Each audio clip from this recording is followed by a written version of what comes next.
Did you guys hear about this gas stove debate? No. I lightly heard of it. Lightly heard of it? Yeah, I lightly heard of it. Okay, so you know me, I'm always on social media just because I do a lot of social media and I just want to keep up with the news. So this past week, there has been this raging debate about, of all things, gas stoves, which I find just comical. Yeah. And it's become political now. There's sides are being chosen in political parties of who's for or against gas stoves. Okay. Like, it's just kind of craziness.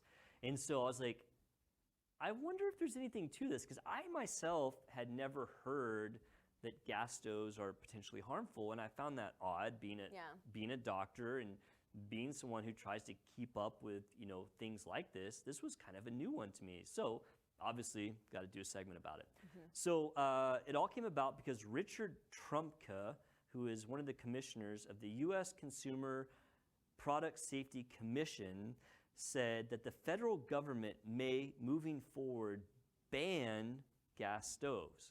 Now, this would not be that they come into your house if you have a gas stove and rip it out. This would be for like new construction. Okay. So like new houses. So I was going to ask you guys, do you have a gas stove? Travis, do you have a gas stove? No, I do not. My grandma does have a gas stove. Your grandma has one? Yeah, my grandma has one. So we have gas stove in our house. And Yeah, most like professional chefs. Yeah. use. Oh, yeah. I've always heard gas like cooks better. Without question.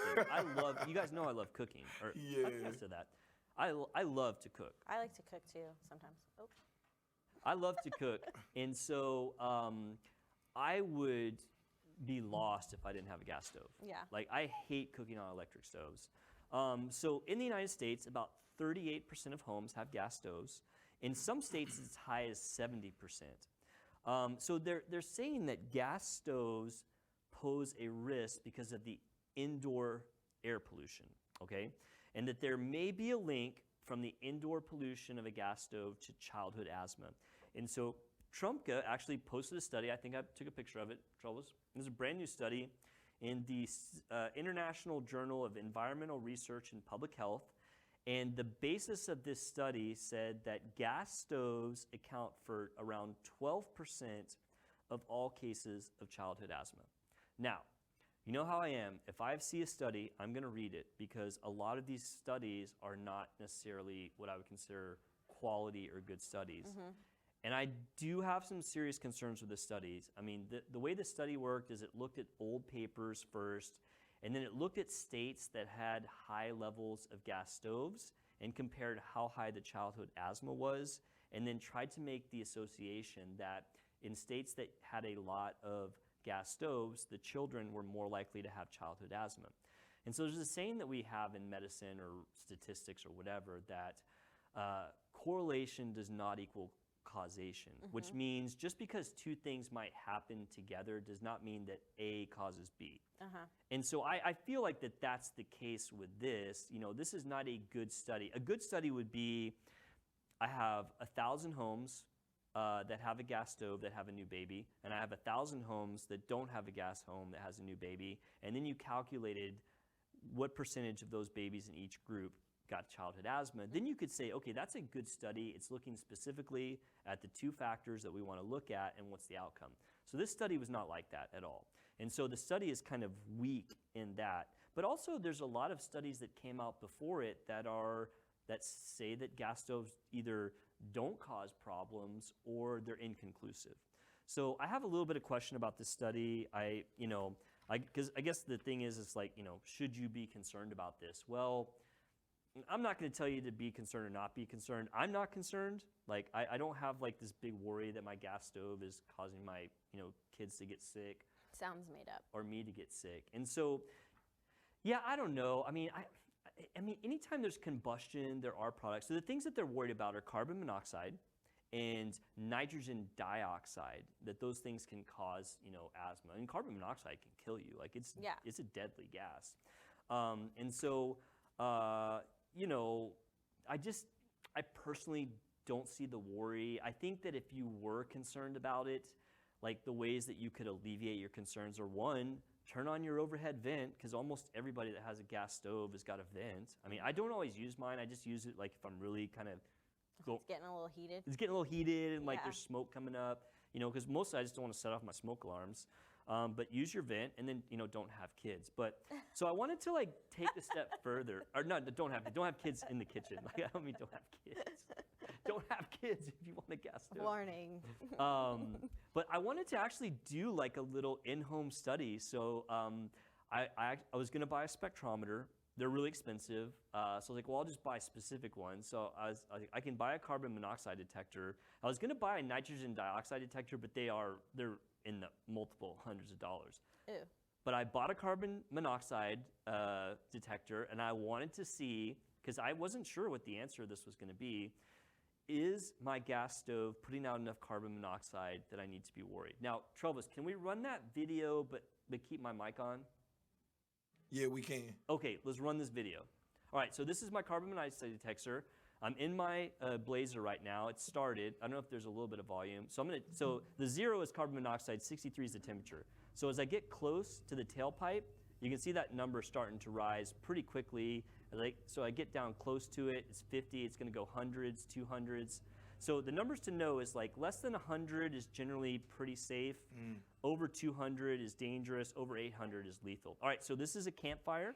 This is my backyard. So 0, now watch this thing as I get close to this campfire. All right, starting to go up, 30, 40, 50, 60, 70. I couldn't get close enough to the fire. I had to move back because I was starting to get really hot. But like the closest, or the highest I could get was about 70. Okay, this is my house. This is one burner of my gas stove. 0, 0. So I was like, well, maybe it takes more than one. I couldn't get it to go off with one burner. I tried multiple angles, different things, no luck. So I was like, well, let me try all 4 burners at once. So here in a second, I'm gonna swap. Oh yeah, I was trying to see, well, maybe the carbon monoxide's up here. I couldn't get it. All right, so now I got all 4 burners running. You can see the temperature, 86 degrees, it's getting really hot. I put that thing everywhere. I could not get it to go off. It just was 0, 0, 0. And then I finally figured out how to make this thing go off. Like it's gonna show you here in just a second. And I had this thing here for like 5 or 10 minutes. So this is like 10 minutes later. So look at the temperature's going. It's like 92 degrees now of me holding it above these 4 burners, and I had yet to get this carbon monoxide thing to go off. But I figured it out. What I had to do was actually hold the detector literally over the burner. Watch. But as soon as I pulled it away, it went right back down. Wow. And so I could get it to go about as high as 20. Okay. Which means that if you put your face directly over a burner for like 2 or 3 days, you may or may not get a little carbon monoxide effect. Like, You so know, that's basically, like the biggest rage right now, putting your face over the burners for a couple days. people- Everybody's doing it. Everybody's doing it. It's an Well, that's what it epidemic. would take for you to get any amount of carbon monoxide to potentially be an issue. So I thought it was kind of a fun little test because I didn't know if potentially there was a lot of carbon monoxide coming off my burners. But I mean, as you could see, you get way more from like a campfire. Like like burning gas is pretty clean burn compared to burning like wood or leaves or whatever. But even like the campfire, as I said, the numbers for carbon monoxide, less than 10, completely safe. If you're like at 50 for more than 8 hours at a time, then you are starting to run a little bit of risk of having some symptoms. It's really over 100. That's kind of the limit for OSHA, like for work exposure. Like, if you're getting exposed to less than 100 at work, like OSHA's not even gonna really get upset about that. So even around a campfire, it's not that big of a deal. I would say though, if that fire was burning in an enclosed space like this studio, that carbon monoxide would build up very, very fast. And that's, potentially deadly. Most people that die in house fires don't die from the flames, they die from carbon monoxide poisoning. But I really wish, I probably should have just bit the bullet. I would love to, if I'd have got a nitrogen dioxide tester and it didn't show anything, then I would say this study's total nonsense. Like, I mean, there's nothing to be concerned about. But I don't know about the nitrogen dioxide, so maybe that is an issue with these things. I just don't see it. I would think that if this was an issue, you mentioned chefs using gas burners. How many gas burners do you think are in a steakhouse burning? I mean, we don't see like chefs and line cooks going down from, asthma. That's Gordon Ramsay. Maybe Gordon Ramsay will come on the show and we can ask him about it. I would love to have some good guests. That'd be awesome. We got to start having guests. Travis, you know any famous people? I do not. Oh, man. I do not. All right, we're going to have to start making some phone calls. But anyway, so I thought that was a really interesting thing. It was something I'd never heard of. When it came out, I was like, I got to look into this. I have to say, and I'm not like a left-right person, so like I'm not saying that I don't think it's a problem because of any political affiliation. I'm really kind of not affiliated with any political party, not to get into politics at all, but I don't think it's a big issue. I just don't. Yeah. I don't believe it. Like the research doesn't conclusively say that it's a problem. I think if you have a gas stove, you keep using it. I am gonna be pissed though if like the government tries to ban those, because I mean I have one now, but if I want to like move, Right. I don't think it's gonna happen. I don't think it's gonna happen either. I mean people. For that to happen, I feel like it would have to be like a way more of a controlled experiment. Yeah, for them. I agree. I think people are just wanting to make waves, and you know, this Trump guy probably just needs some attention. So it's like, oh, we're thinking about banning gas Maybe he stoves. works for GE Electric. Probably. Yeah, probably so. GE Electric is paying him off. Anyway, I thought it was kind of cool. It was interesting to talk about. I'm not going to be too concerned about it. So. Yeah.